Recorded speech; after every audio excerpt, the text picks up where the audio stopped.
Good morning, everybody. Filling in, and you can probably tell this is not the Guru Geek, Marlo Anderson. This is Rockin Dave Blair, and back by not so popular demand, but we'll survive, I think, today. Anyway, Jim, do you have a good weekend? I had a great weekend. Yes, we've. Beautiful weather. It wasn't, and it's supposed to be a great week, not so hot, which is good for, I think, good for everybody. But I'm excited today. I was asked by the Guru Geek to fill in. He's someplace in the mountains of Colorado, I think. Out there with the ghost of John Denver. Knowing Marlo, he'll find him. Rocky Mountain High. There we go. That's it. So anyway, we're going to do something a little different this morning. Marlo allowed me to expand on this a little bit. We're gonna talk about cybernet security, and then I'm going to finish off with some new energy technology that is coming across our country here, and pretty exciting. But I wanted to introduce you to a friend of mine that I've worked with and had really had the chance to appreciate his knowledge in so many things. And I told John, I said, do you have a name, a radio name like mine is Rockin Dave and Guru Geek? And he said, no, but I got one for you now, okay? Okay. And it's called Captain Cybernet, okay? So watch out, because John Nagel now will be the captain of Cybernet, and I think you're going to enjoy some of his views on what's happening out there in that scary world of cybernet security. And I guess, John, I'd like to just introduce you to all the fans out there that Marlo's built up.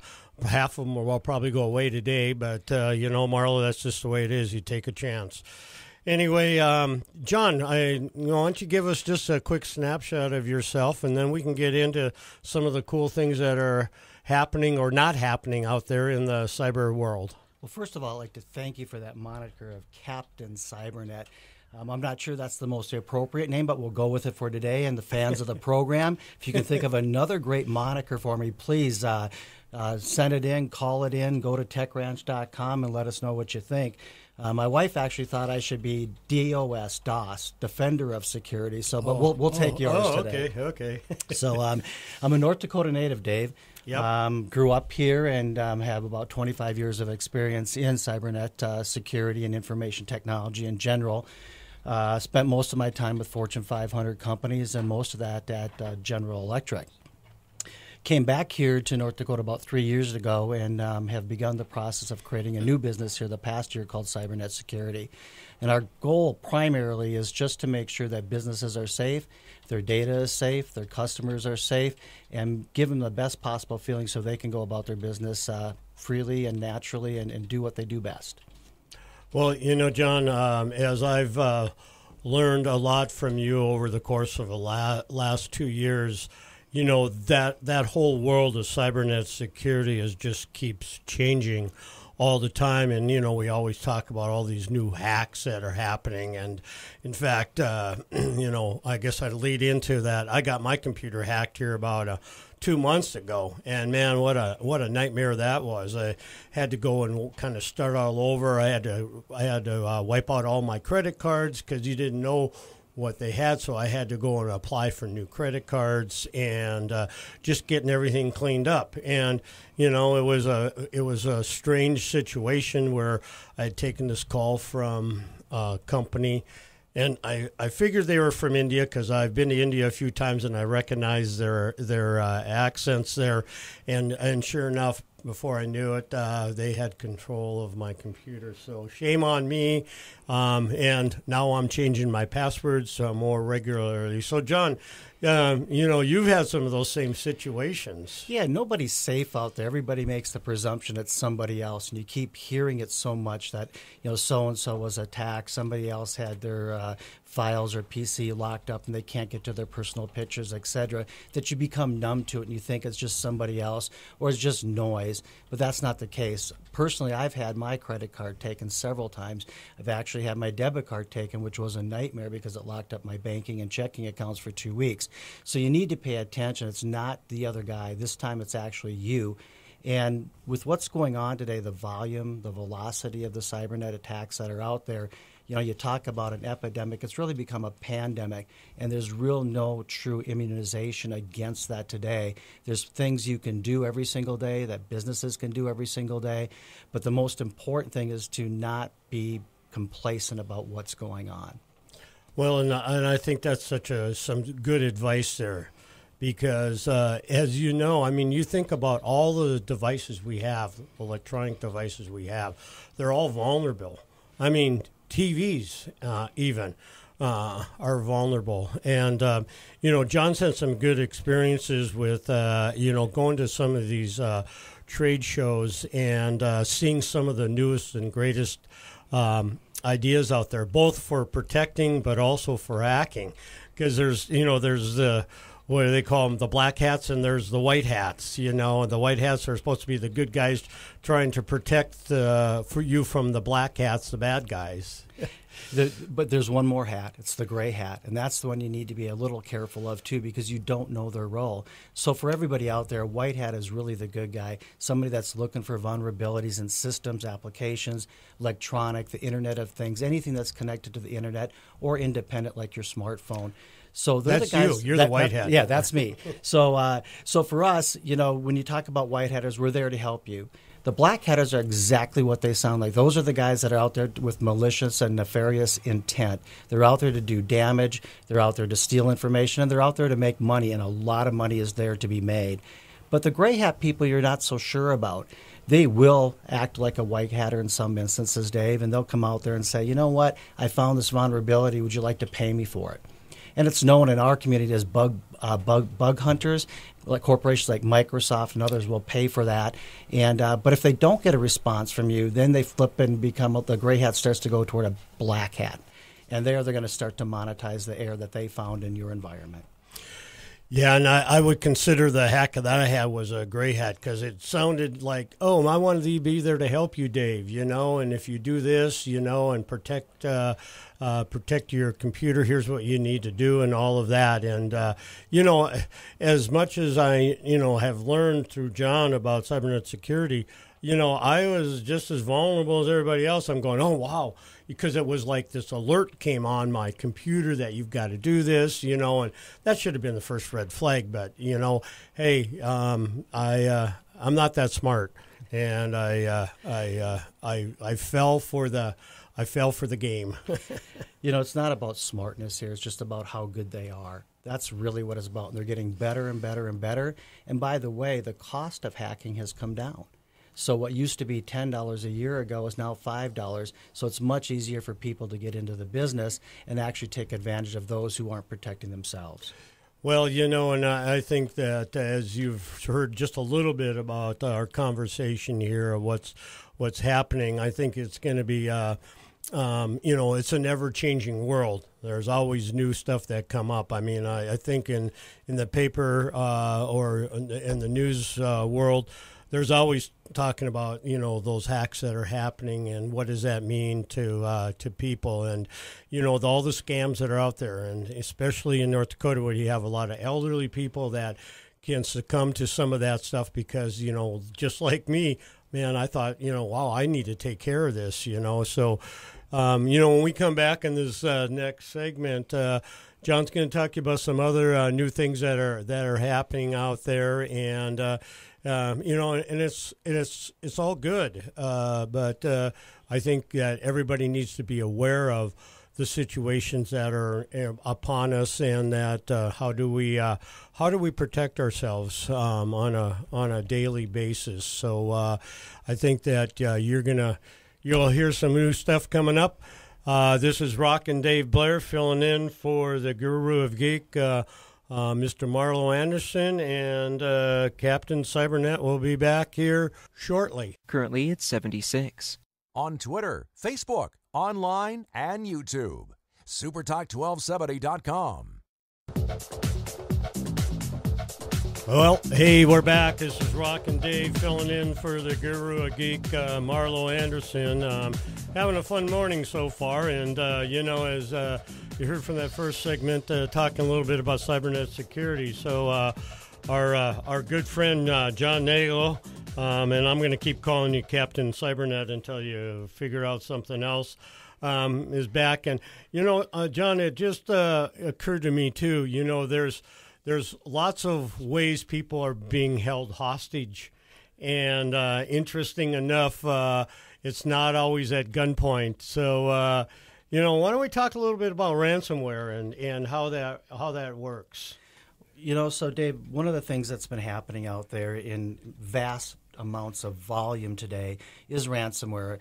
Hopefully our audience has heard about the WannaCry, which made everybody cry. 150 countries were susceptible. 200,000 plus people's households were taken over. And yes, what I mean by taken over is they took over their TVs, their DVRs, their home networks, and formed this huge botnet that attacked literally thousands of companies around the world and shut them down from actually being able to do business. And so WannaCry was an appropriate name for that incident. Oh, wow, for sure. And then that was followed up with Petya, which was another ransomware attack, but basically masqueraded as malware to attack the Ukraine and their grid. So those two big things have been happening out there, and it's not just companies that are susceptible, it's also individuals.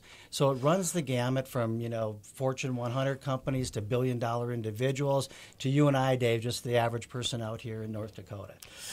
One of the things that I've learned a little bit over the course of being involved with John is, how vulnerable we all are. But, one of the things that kind of blew me away is understanding is how does that ransomware work as far as exchanging money? And I don't know how many viewers out there heard about Bitcoins and how that works. But that's kind of the exchange mechanism, too, of these guys, so they can't be traced back to that. Hey, I want $100 million or $10 million. And a lot of times it isn't about the big amount. It's more little amounts that they keep coming after you with, right? That's correct. Bitcoin itself is the electronic currency. Untraceable. It varies by day. It's actually just like the stock market. It goes up and down. So one day your Bitcoin can be worth $600, the next day $500, or as much as over $2,200 at its peak. And what Bitcoin does, it allows people to be anonymous as they start to trade for your data to get paid. And ransomware works a little bit different than most malware. What ransomware does is typically you'll receive an attachment or a message in email. And as you know, Dave, almost well over half of emails today are spam anyway, and everybody's so curious, oh, what's that? Let me click on it. Well, as soon as you click on it, an attachment then is spawned onto your computer. And at that point, it actually starts to connect back to the actual person who actually created this malware. And for those of you out there, malware is just malicious software. They've combined the name like we do with a lot of other things out there. And once that's occurred, the ransomware is downloaded to your computer. At that point, you're in trouble. And once that happens, file by file, bit by bit, it'll become encrypted and become unusable. So at some point while you're working on your computer, you get this really big message that pops up on your screen in bright red and flashes and said, you've been infected, we've locked all your files, if you want them back, pay me. And typically they want to be paid in Bitcoin, and then, oh, by the way, if you don't follow your instructions, your data's lost forever. Well, I got pretty close to that. I mean, I didn't know when that flashing came on my computer that you need to react to this right now. Thank God that I stopped it at that point. But I know there's been incidents when we have worked together on, companies here in North Dakota that have been, brought under that whole ransomware attack, and and so what's your advice, John? To do you pay for the ransomware so they release that information or release your computer? Tell me what your thoughts are on that. So let's go with what the FBI says first of all. They don't recommend that you pay. But as an individual now, when you think about it, if you have your children's pictures, things that are important to you, and somebody says these are going to be lost forever, and unless you give me $500, the odds are as an individual you probably would want to do that to get those memories back if you don't have them. For businesses, hopefully they have backups. Hopefully they have antivirus programs that alert when this happens so that they can actually isolate this and recover quickly.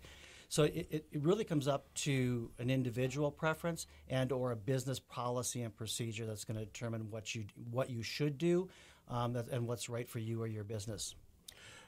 You know, how do you protect yourself? So let's say, hey, I get hacked, and they're going, hey, Dave, I've got all your data here. I'm not going to release it until you pay me $2,500. So let's say I pay them $2,500. How do I get protected for the next time they come back and going, hey, this guy Dave, he's pretty susceptible. We're gonna go back and attack him again. It's not uncommon, but it's also unlikely that that'll happen because first of all, you'll be smarter, right? You're going to do the right things. The second thing is there a list out there that says this particular business or this particular individual somewhere on the dark web where they can go track it and say, oh yeah, we can go back to him again? Probably unlikely because they don't want to leave any breadcrumbs or trails that could lead back to them. So I would say more unlikely than likely for that to happen, Dave. Let's switch gears a little bit. I know that there either is this conference or has happened here where all of the black hats and the white hats and then, like John said, the gray hats kind of come together in this big event in Vegas. And I know you've been involved with that. I don't think you were involved with it this year, but tell me a little bit about that conference because there's a lot of new gadgets and really cool things out there, right?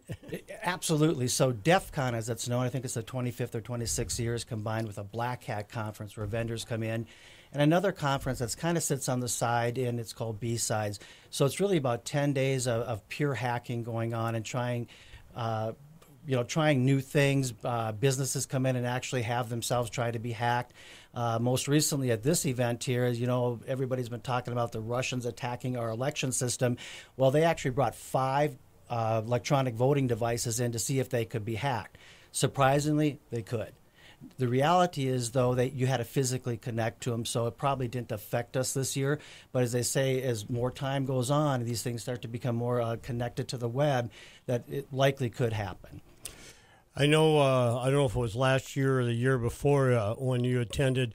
You were blown away by a couple of the comments that were made, and then some of the workshops that were out there in regards to breaking into a car, all of that. Maybe can you just highlight that a little bit? So a couple of things. One, your vehicles can be taken over if they're connected, right? The connected vehicles are out there. There's about 20 million of them here in the United States. But for you at home, what was really interesting was the baby monitor. I saw that unpacked in about 20 seconds, and within 7 minutes, they actually had taken the code off of it, ready to be posted. And what that meant for people out there with that particular baby monitor is somebody driving by could actually turn the monitor on, listen to the child, take pictures of the child, and talk to the child. And that's the first time I really became scared of what hacking's capabilities are out there. You know, in that same note, we have that same vulnerability when it comes to your remote control for your garage door opener, right? And being able to break into that and get the code and that kind of stuff. And, you know, how do you protect yourself from that, John? So when you're at home and the garage door opener's at home, you just got to make sure, one, the system is patched, right? Get the latest update for your device. And 2, make sure your home network that you actually have, change the password, get the right updates for your home router, et cetera. That'll all make a big difference. But there's some things where you just have to rely on the manufacturer. That's all you can do. It's a scary world, and we're not trying to frighten you guys, but we're trying to make you aware of what's out there and how do you protect yourself. And so, please, take this seriously too. That we're all vulnerable, and that we need to figure out the most secure way to protect our family and our businesses as well as our own self being there. So remember this, guys, if it's built by a human, it can be hacked by a human. Amen. Hey, we'll be back. This is Rockin Dave Blair filling in for the Guru Geek, Marlo Anderson, and stay tuned. We're going to talk a little bit of some other new things happening, and then we'll get in a little bit about the new technologies and energy that are happening as well. So stay tuned. Thank you. Currently, it's 76. The Jim Bohannon Show is here. Super Talk 1270. Well, welcome back. This is Rockin Dave Blair. If you haven't figured it out, then I'm not Marlo. Do I look like Marlo, Jim? No? Okay. Better looking. I guess that's what's neat about doing radio shows. You can dress up like John is just in tuxedo, looking really sharp, and then he realized, oh, I didn't have to look this sharp, did I? So, And I'm naked. yeah, and I'm trying to don't picture that, guys. Yeah. Please don't picture that. Hey, we're back with our segment on Cybernet security. I think it's been interesting. Hope you guys have picked up on some ideas. But you know, I think the one thing that's always come to my mind in being hacked or the cyber breaches and that kind of stuff. There's a lot of smart people out there, but it's more the people like me that are vulnerable that allow those things to happen. And, you know, there's some new things that are happening within companies that John's going to talk a little bit about, too, is this whole thing about implanting a chip. And we'll segue into that here shortly. But, John, maybe you can talk about, you know, how do employers protect themselves, and it's about training and stuff with their employees. So the one thing you got to keep in mind, the number one flaw by far is people. You don't have to be you, Dave. You can be very smart and still be hacked. So what you need to do is really think about it in a reverse manner. If your employees are your number one challenge, why not make them your number one strength? And to do that, you really need to start at the top. You need your policies and your procedures when it pertains to securing your information. You have to know what you're securing and what you don't need to secure. And that makes just as much sense because you don't want to spend money on something that's not really important to the business. And lastly, you want to make sure you train them regularly and then test that the training actually took hold. And you do that through phishing exercises where you're actually trying to, send emails like you received, Dave, and see if the employees will click on it. You want to be proactive about the whole situation. So use the employees as strength, even though they're the number one weakness right now. John mentioned something to me a while back about, I'm walking through the hallway, or I could be walking at the mall, and I see this thumb drive sitting on the carpet or on the floor, and I'm going, and try to identify whose it is. Well, what usually happens is people saying, well, I'll figure that out. I'll pop it into my computer. Maybe there'll be some information that can be shared till I know whose thumb drive that is. That's pretty much of a no-no, right? Yeah, as soon as you do that, you're probably done. And we do that at Cybernet Security. What we actually do, we'll come out and do those assessments to test for your security, and we'll sprinkle thumb drives around. You'd be surprised who picks them up. And it's a pretty common practice out there. And the funny thing is the thumb drives are typically named after a manufacturer called Rubber Ducky. So you at least suspect a Rubber Ducky thumb drive, to be able to pick it up and plug it in and feel you're safe and fine. The other thing, Dave, that's really interesting, which a lot of people do, is when they go out, whether it's out for coffee, out for dinner, in the mall, they connect to the Wi-Fi that's there, the public Wi-Fi. And that's just one of the things where you're just asking for trouble. And what I mean by trouble is that you can actually have somebody connect to your device, and as you're logging in or you're looking for something, they get your name and your password because they're unsecured. Everybody sees that, Dave, when you get there, you say, connect, screen comes up and says, hey, would you like to connect? 95+% of people say continue and go on, and they are not protected, and they really shouldn't do that unless they have protections in place.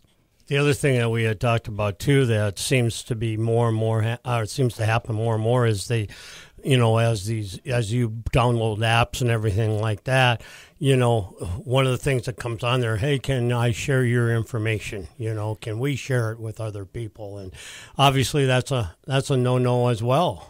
It is, and that's both for businesses and individuals. One thing a person should keep in mind that nearly a third of all apps coming from the two best app stores out there, which is the Apple Store and Google's Play, a third of the apps in those stores, which are legit and vetted by those two large companies, a third of them are actually malicious. So you really have to be careful what you're accepting to your phone and saying, yes, you can have access to my files. Yes, you can have access to my microphone. Yes, you can have access to my camera. And the last thing you need to do when you look at those is clean up the applications on your phone. Go back and look how many are out there. You'll be shocked that one app brings down another app, and you don't even know they're there, and they're constantly running in the background. You know, just switching gears just a little bit, too, I think one other area that I know that a lot of companies are vulnerable to, individuals, too, is, you know, as you print out information and you throw it in the garbage, you know, is that stuff vulnerable? And of course it is. If it's really protected data that you have or information, you know, you want to shed it. But tell us a little bit about experience of dumpster diving and what does that mean for companies, because there's again a lot of vulnerability that comes with that. You know, we have a fun job here at Cybernet Security. We actually get to go jump and dig through people's trash, and you know, it sounds a little creepy, but it's really not. It's designed for a purpose, and you would be surprised what you can find in the dumpster. It could be forms that include people's application. It could be a medical information. It could be anything that's personally identifiable to them. And you want to make sure that that is actually shredded and taken care of and disposed of properly.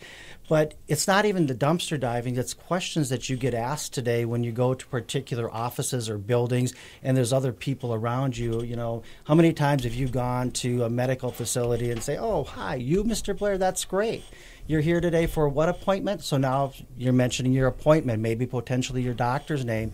And what do they ask you? "Oh, could you please give me your address? Are you still living there?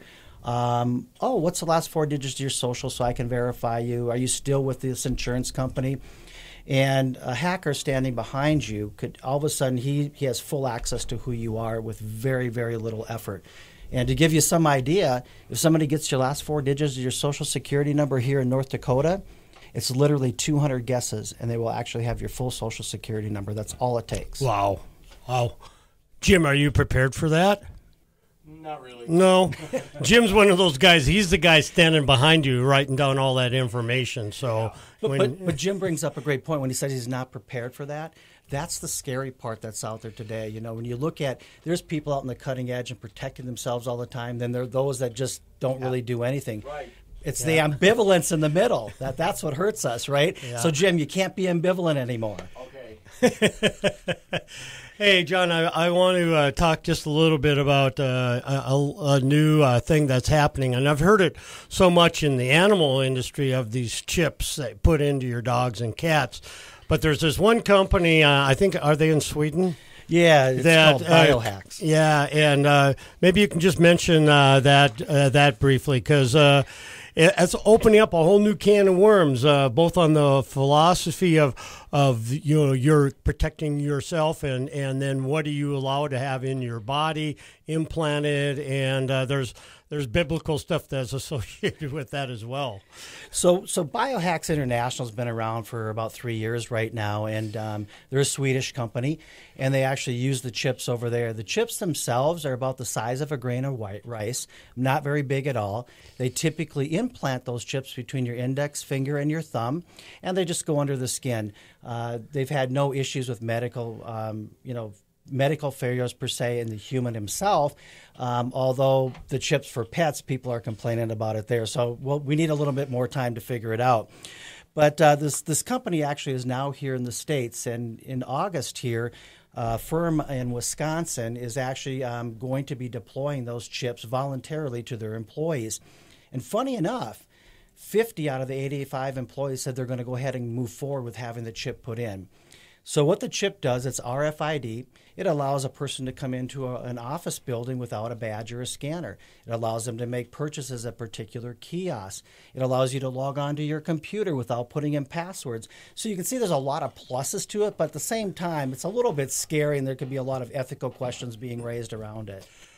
You know, I've always been concerned about what's happening in the world, and you know, the Big Brother syndrome. You know, and where is that going? One world order.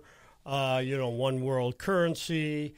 All of that stuff, which is all biblical, talks about it in the Bible. So, you know, I know that I would not be a fan for that chip. In fact, there's no way that nobody's going to put something into my body that's going to be able to access possibly data or control some of the things that I don't want people to know about. You know, it's interesting you say that because that's the first reaction most people have. And I'm not pro or con for this. I'm just wanting to see what happens out there. But in reality, almost all of us have an RFID chip on us today, and it's your smartphone. Mm-hmm. Your smartphone's on there. Applications are tracking where you are. They're telling people, hey, I'm over here at this restaurant. Come on over and meet me. They know your location. They know all the different places you're going to online. So essentially that little supercomputer in your pocket is already tracking you just like an RFID chip. The only thing there is you can turn it off and leave it at home. Yeah, that's true. Speaking of that, after I got my computer hacked, it was probably a month later, I lost my cell phone. And, oh, my gosh, that was more challenging than maybe me having my computer hacked and starting all over. Thank God I had insurance, so I got a brand new phone within about 3 or 4 days, and all my data was backed up. You know, and that was more. I was more concerned about that than having to buy a new phone. Was all my contacts and data on there? And that's critical. People should actually be addressing that and backing that up literally every day. It's automated. You can do it. It's easy to do, and probably even encrypted on your phone. But the funny thing you mentioned is you couldn't find your phone. You know, with that locate me now or locate my phone, you can actually find yourself where these little so-called rice chips, the RFID chips that are going into you today, those don't have GPS today. So that's one big plus they have over the cell phone. They can't track you with them yet. Well, and speaking of that, one of the things that I that I wanted to go back is I use a Droid, which I think, from what I understand, is maybe a little different because an iPhone has a tracking device, right? So does Droid. Okay, so see, I wasn't aware of that. Locate my Droid. So you can actually, but you got to turn it on, right? That's the first thing, and you got to enable that. So there's pluses and minuses to everything being turned on, so you can find it. But you literally can watch yourself. In fact, Marlo and I were playing with it one day and driving around town trying to find each other, and it was very easy to see where we were. Yeah, but what if your phone goes dead? Can you still track that phone? No. You're done. It's over. Well, that's what I'm saying. My phone, I'm sure, went dead on me. You know, I lost it, and I couldn't find it. But at some point, somebody's going to pick it up and charge it up, right? Well, yeah. And they will. It happens. They have that happen. They'll turn it on, and eventually you'll find it. So, John wanted to comment on one other thing here, and we're gonna close with a segment, and I'm just going to talk just a little bit when I come back about the energy technology. But John, you know, where can they get a hold of you at, and what do you want to leave our guests with? So you can get a hold of me at cybernetsecurity.com or at info@cybernetsecurity.com. When we come back, Dave, I'll spend just a minute or two on the top 6 things businesses can do today to help themselves out. Perfect. Well, we appreciate that. I hope you guys have been getting some good knowledge here that will help you in the future. This is Rockin Dave Blair filling in for the Guru Geek, Marlo Anderson. And we'll finish out the segment, these top 6 things that you need to do. And we'll just segue a little bit into the energy technology stuff that's happening here. So stay tuned, and thanks for being on 1270. Currently 80 degrees. Here's Sean Hannity, weekday afternoons on Super Talk 1270.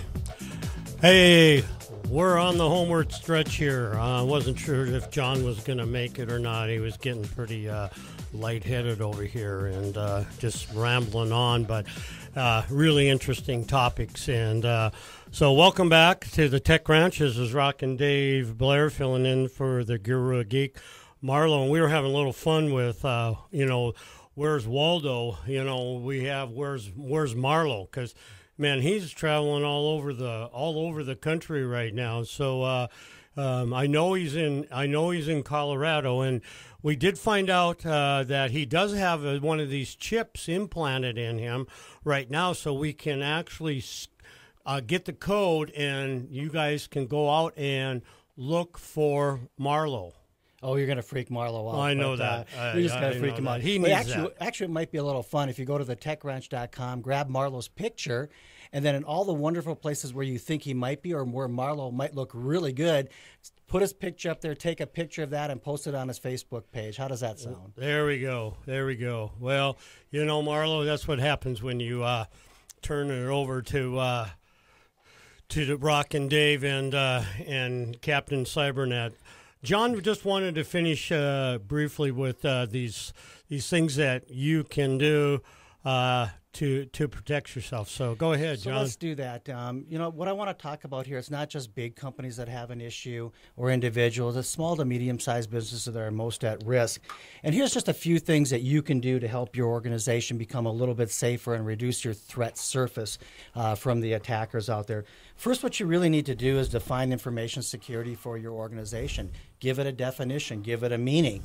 It doesn't matter if it's the same as mine or the same as Dave's, but you need to define what information security is for your organization. That's number one. Number two, somebody's got to be in charge. Somebody's got to own it. It can't be owned by several other people. So someone has to be responsible. Someone's the go-to person for that.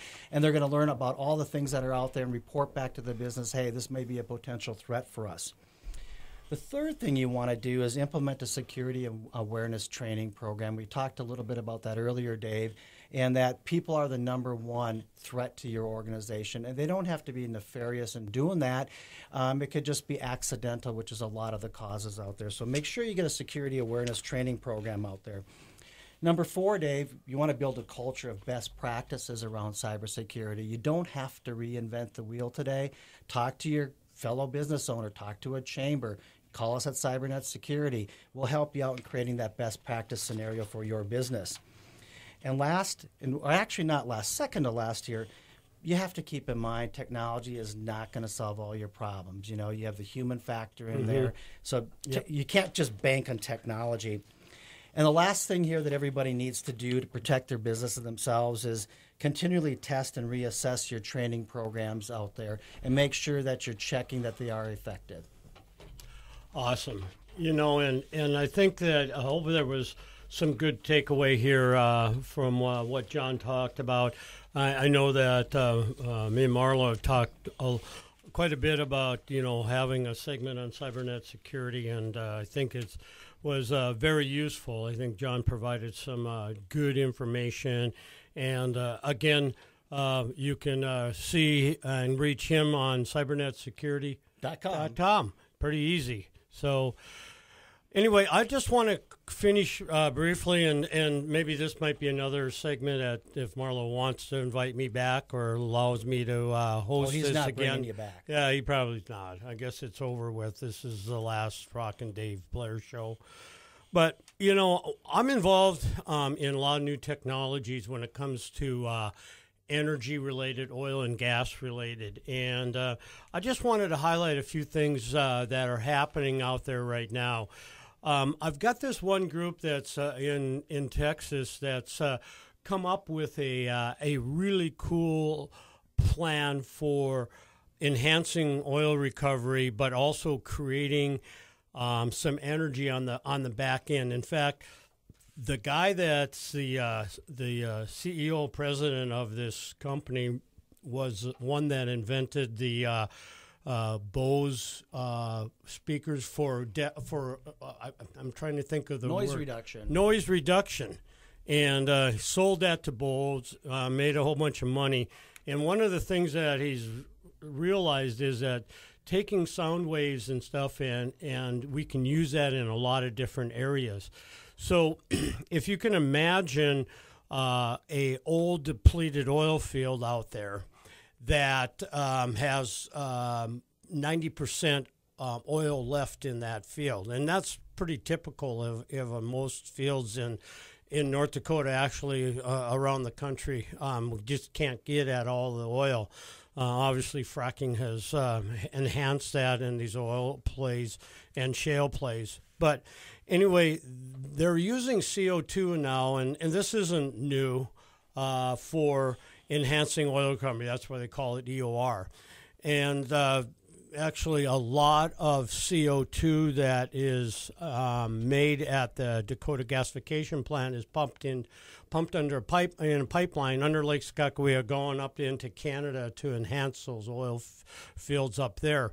So this company called G-Therm has come up with the idea of using sound waves and vibrations to inject CO2 to pull out more oil than a traditional EOR find. And so what they're doing is they're just in the process of taking one of the fields in Texas and doing it. And we're looking at some fields here in Montana and North Dakota as well. But the real cool thing is as they inject this CO2 and use these waves and vibrations to enhance the oil, they are creating a geothermal reaction down there. And they're creating this heat that goes along with it. And they're going, well, that's got to be valuable. And sure enough, they're capturing that heat, putting it into a generator, and now they're creating electricity at this site. So you're winning on two fronts. You're enhancing the oil and getting whatever that value is at that time, and then you're creating this geothermal reaction that you're creating electricity. So it's kind of a win-win out there. And I've got a whole bunch of other cool things, and that's one thing neat about my company called Network Solutions and Services is that I get involved with a lot of these new technologies. A lot of them are looking for funding, and I have that opportunity to find funding for them. And if Marlo is nice enough to invite me back, we'll talk about some other things that are happening in North Dakota that are pretty cool when it comes to the energy sector. I really enjoy being able to come here and talk a little bit about what's happening in the world, and we can feel isolated living in Bismarck, North Dakota, or Mandan, but we're not, because hey, guess what? We're across the airs, and we have the internet, and we have to be very, very cognizant of what that means and being respectful of the information that you want to share. And John's been a great co-host with me here this morning. I hope that there was a lot of good information that was shared. I always learn from John some new things that are happening. And if Marlo does want me to come back, that would be great. Otherwise, I enjoyed this time with you and really appreciate it. And go find Marlo. Yes, God bless you Marlo. guys. Rockin Dave Blair signing off from the Tech Ranch.